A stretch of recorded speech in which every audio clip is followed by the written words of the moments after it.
technically, the process that I use is an extension of my career in the theatrical world.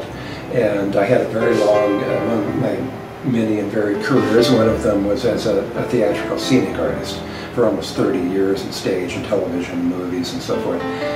But many years ago, starting out at the San Francisco Opera, where I was a scenic artist, we were doing lots of fully three-dimensional set pieces and experimenting with the use of plastics and new materials, basically to create something that was lightweight and durable. So literally, it could handle the excesses of stagehands, moving scenery around, or maybe touring and so forth.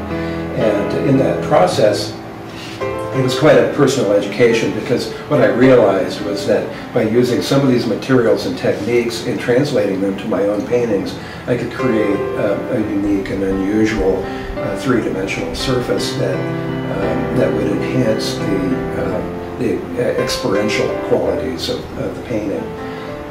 What I also realized is that the use of painted relief is one of the oldest ideas in the history of art, and actually goes back, that we know of historically, to the ancient Greeks, of course, and the Egyptians, where it's an obvious idea, but by raising the surface of what otherwise would be a flat painting, that you emphasize the figure, and you also give it a kind of a sense of reality that otherwise just a painted element wouldn't have. And what happens is that because these are dimensional, they catch light in a three-dimensional way, in exactly the same way as the three-dimensional world that we live in. So they catch light highlighted from the top, and they cast little shadows and so forth.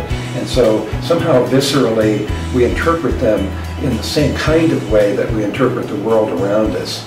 So it takes it from beyond just a picture of something or a decorative element into something that has a level of reality that maybe is simultaneously a little disturbing, but also we emotionally understand it. These are techniques that I've developed over the years, not only from my theatrical background, but also many years as an illustrator and a graphic designer, posters and t-shirts and all kinds of things. I was in the rock and roll business for many years, and had an opportunity to learn from some of the greats of album cover art and general aspects of illustration.